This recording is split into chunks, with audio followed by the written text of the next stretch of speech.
morning, fish keepers. This is Danny with Danny Aquatics coming to you again for the fish room. It's time to do some work.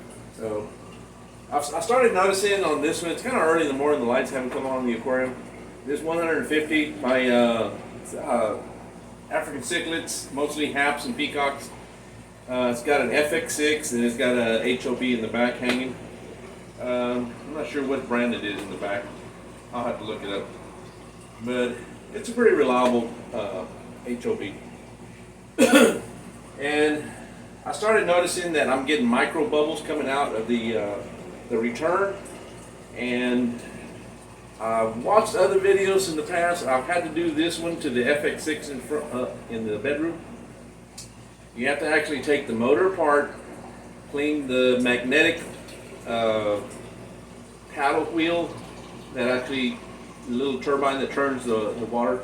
You got to clean that off. And it sounds ridiculous, but if it gets too gunked up, it will start creating micro bubbles in your return. Because the system is made to purge itself. And I noticed yesterday when I was looking at it close, I started noticing when I was doing some filming that there was a lot of little micro bubbles. It almost looked like there was floating bacterial bloom going, but they're micro bubbles, and I noticed that they were coming out of the exhaust. So I'm going to work on that today and take it apart, and we'll go through it step by step. All right, guys? All right, let me check this out. Let me lower this camera, get down here, and on this one here, I don't have the drain down.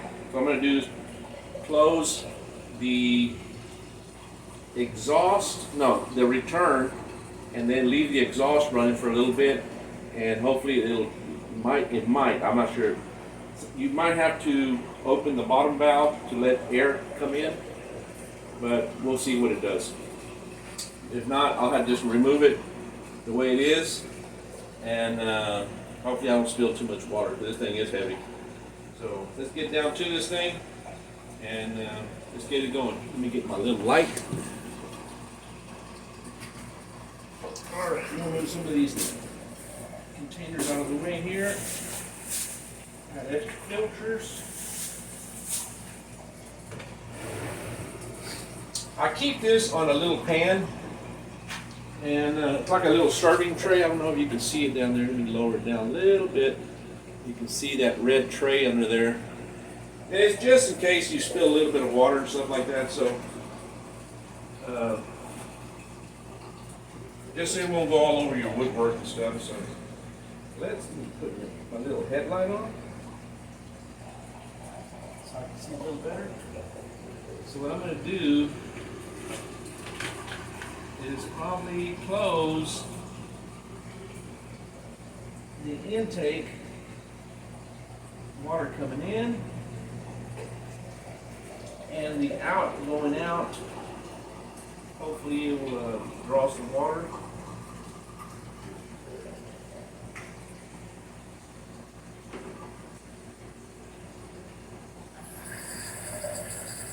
And that valve at the bottom will let it suck some air and lower the level down. And then we just turn it off. And then we'll valve in the out. And then we'll go ahead and unplug the FX-6. This way we can go ahead and unbolt this. Probably the best thing would be to go ahead and disconnect these. You might want to get a towel just in case the level didn't come down. There'll be a little bit of water trapped in between the canister lid and the valve. So put a little towel if you want to capture some of that.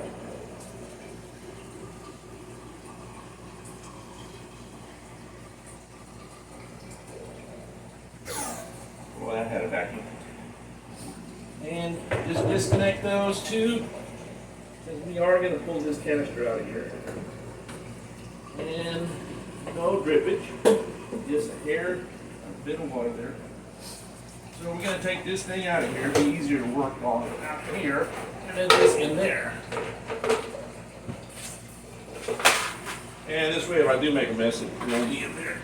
It'll be out here.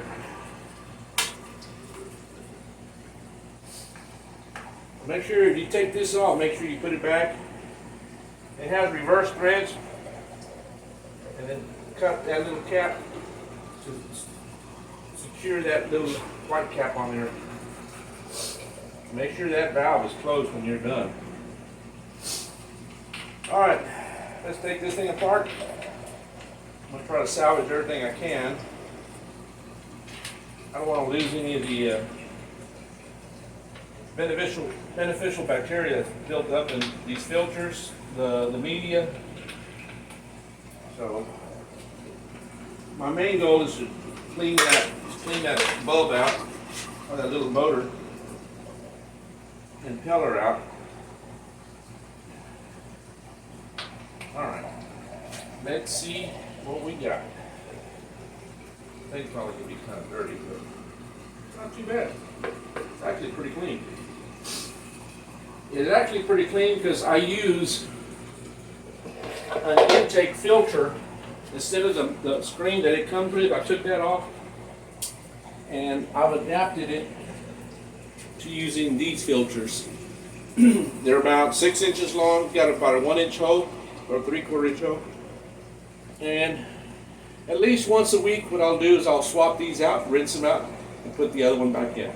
It's kind of like a pre-filter, just to filter it out a little bit and keep a lot of that waste and stuff to going back into your FX-6 and just cause a lot of havoc in there. So, but you're still getting stuff that goes in there, so some of it does go through. But let's get down to this thing and let's clean it out. Yeah, these are nasty. These I do clean up.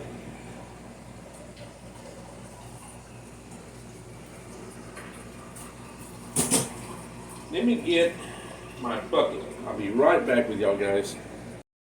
Alright guys, we're going to pull all these trays out of here. Get all these out. And this is what I usually do. I forget to put the towel at the bottom. I'm going to put these back in here just to hold them in place. This way they stay all together. Because I'm not going to really mess with this that much. So what I want to do is I want to get down to the motor. So what I'm going to do here, without making too much of a mess, I'm going to pour this back into this container, pouring it into the other bucket that's below it. Without making a mess, hopefully. Because this is all the same water, so it doesn't matter if it goes in here. My main goal and objective is to clean this thing out and get down to the bottom. You got 4 screws here with retainer to the backside. So what we're going to do is just remove those and clean that motor out. So let me get me a Phillips screwdriver, or you can use one of these handy tools and just reverse that process on there. Pull them out.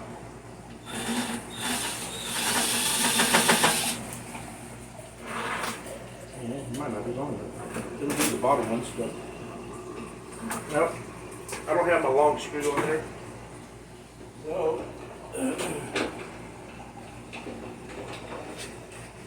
I am going to resort to this the old-fashioned way. All right. Yeah, I have a fitting that I use on that. It's a longer Phillips screwdriver on there, so I have to improvise the old way. Like I said, it's got 4 screws that hold it in place. I don't do this often. I've only done it a few times, and it clears it up, clears that problem right up after you clean that up. But you do have to get it out of there and take it apart, because if not, it'll just keep going. All right, I got all my 4 screws there, and now you got to pull this piece out. I'll show you real quick. This thing is gunked up bad, so I haven't done this in a few months. So we're going to do is got our O-ring that's fastened to the larger black ring here, but this whole thing will pull out just like this, and look at that gunk. I mean, that is nasty. So what I'm going to do is clean all this up, this housing, the inside of the housing, and this part, and then we'll put this all back together. It should be ready to go. So let me move the camera over to my wash sink area, and we'll take care of this problem real quick. All right.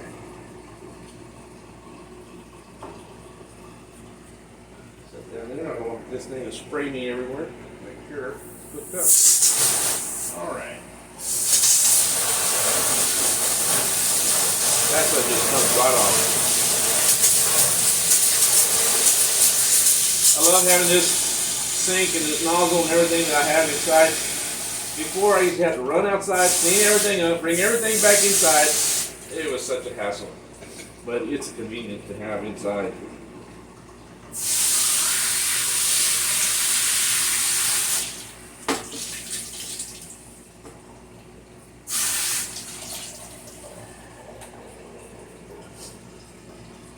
And that's it, guys. We're going to check this back out again. And don't drop this like I almost did, because this will shatter. So it's nice and clean again, just really pretty. And the inside of the housing is nice and clean as well. So we'll just put this back into place and insert it. It's got a certain way to put it right back in, so it'll drop all the way. There you go. It drops all the way down even. And now you have your O-ring is still there. So when you put this back, it'll seal off against the housing, the body of the housing. Alrighty, we're gonna put this back together, and we'll call it good. Well, sorry, I still need to clean out the container itself, because this thing is nasty looking. Need to blow this thing out.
Alrighty.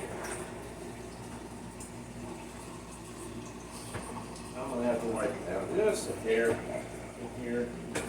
Probably where the gasket is going to sit in place. I want that to be all nice and clean.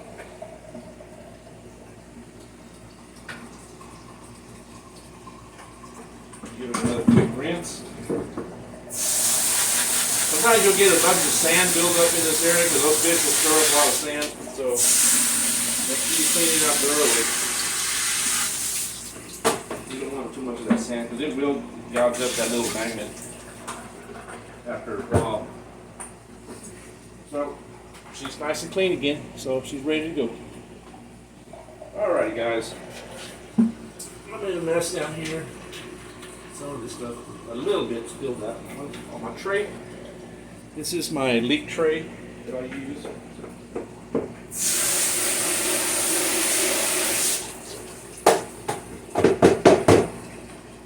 And all that is just to catch any kind of debris. Any leaks, water.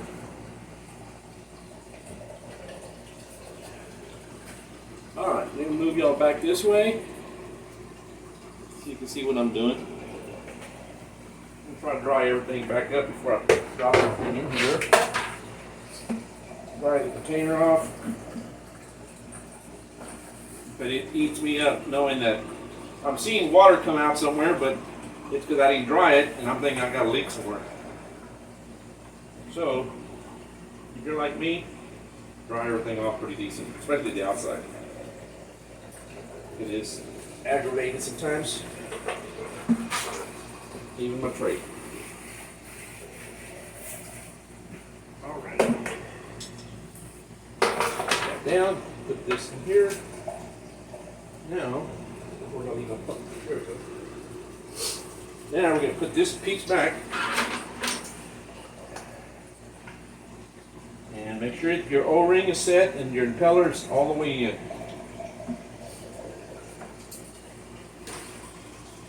And just put it into place and start dropping the screws into place.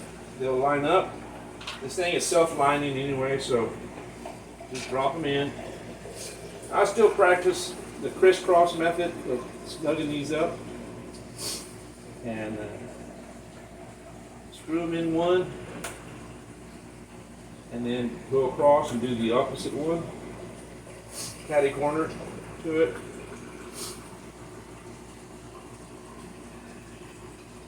Sometimes I don't like canisters, but they really do good. They really work well. But there is a lot of maintenance on them sometimes. Especially if you have a full stock tank, a lot of fish. It does require a little extra maintenance. Kind of like this, for instance, having to clean that out to get rid of those bubbles, because it will create micro bubbles. Yeah, someone had told me a while back, and I said, "There's no way. That thing's got an air leak somewhere." And no, it wasn't. No air leak anywhere. I went and cleaned it up. It went away. And also, you might notice the same thing on the wave makers. They're built the same way with a little magnetic impeller. If you start seeing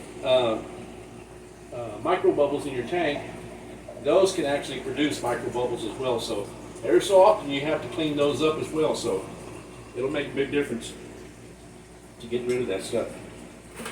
Let me double check these. You don't want to over tighten this, but you want them snug. Make sure that O-ring is set good.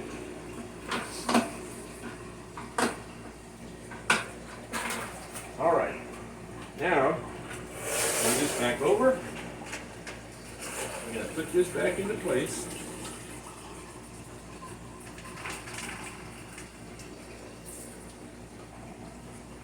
And voila, perfect drop. And the only thing I'm going to do different is I'm going to replace one of these filters. One filter.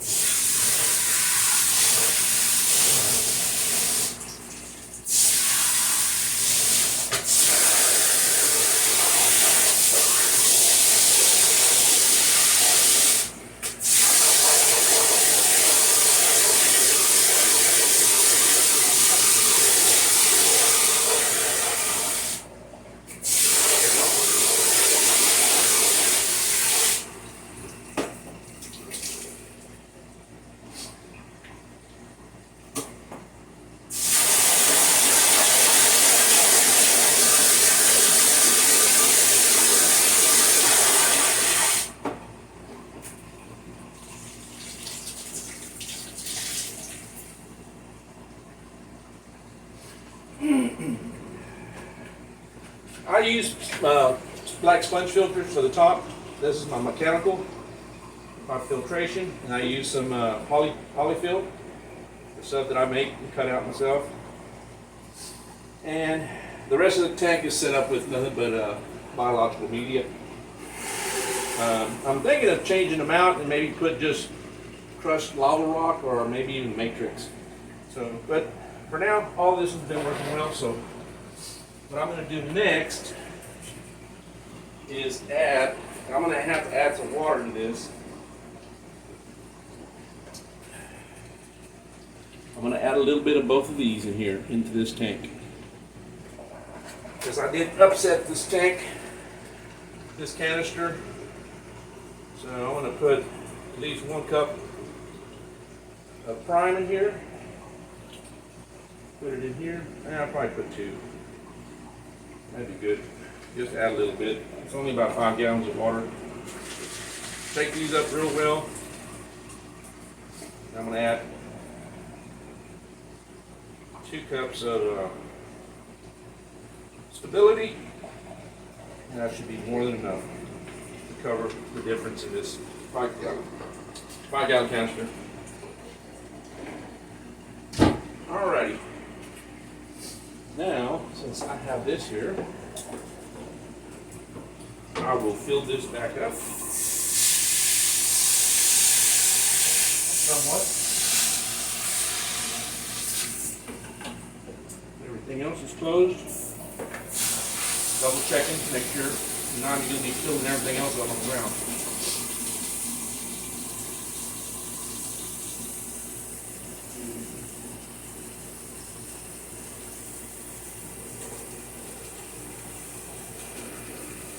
Oh, I just wish our water wasn't so warm during the summertime coming out of the ground. It's staying on an average about 83 to 84 degrees all day long. That's your cold water. It's insane. But, oh well. During the winter time, it's not too bad because I have hot water out here. I can kind of blend them in together and I can warm it up.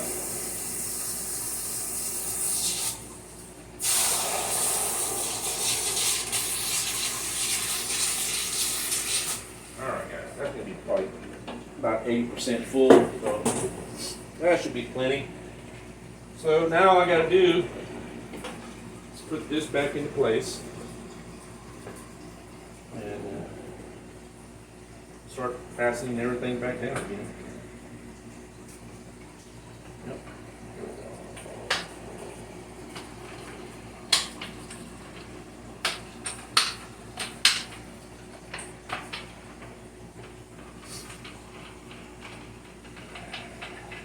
Like I said, I try not to get into this container, onto the canister that often. I hate upsetting the bacterial that is set up in these tanks. And I think it upsets it because a lot of your beneficial bacteria is going to be in here.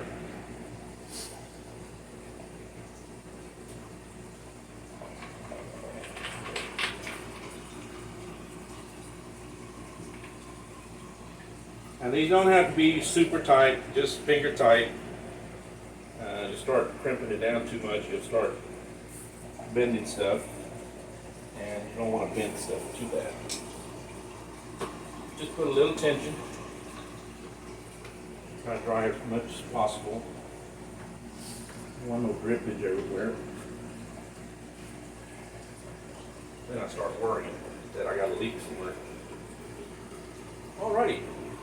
So she's ready to go. Let me turn this headlight off now. We'll put this back in, hook the hoses back up, and we'll start purging it. It's going to probably take about 1 gallon to top it off out of the aquarium water. So let's see what we got here. Let's put this baby back in here. Make sure I put the tray all back in. All right.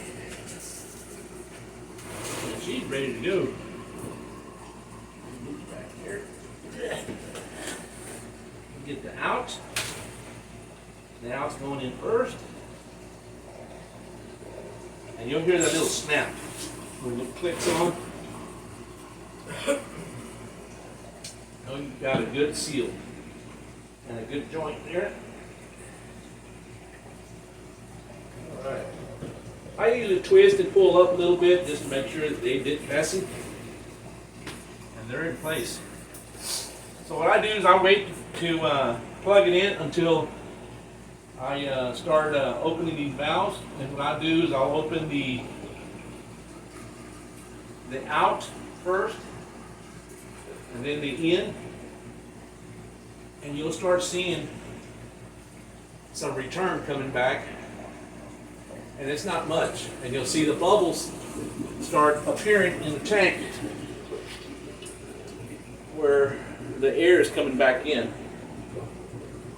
So the canister is filling it up on its own. So now it's full, and you're going to have a discharge. As you know, you're going to have some stuff that's loose in the lines. It'll get kind of cloudy and stuff, but after a while it'll clear up after about an hour or so. All right, guys, we'll plug this thing in, and hopefully we don't have spring no leaks anywhere, so it should work. These guys just want this thing back on. All right. I don't see no water squirting out anywhere, so I think we got it on there just right.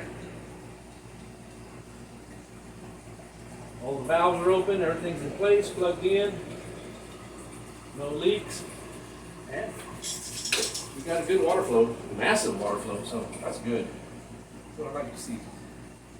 I really don't see no particles, no air bubbles coming out. So we'll let it rest for about an hour or two. It should be good. Let me put all this stuff back in place where it belongs. These guys are going to be hungry a little bit. All right, guys.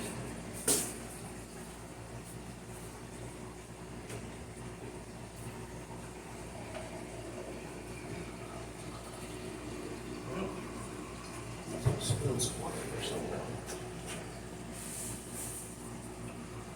Oh.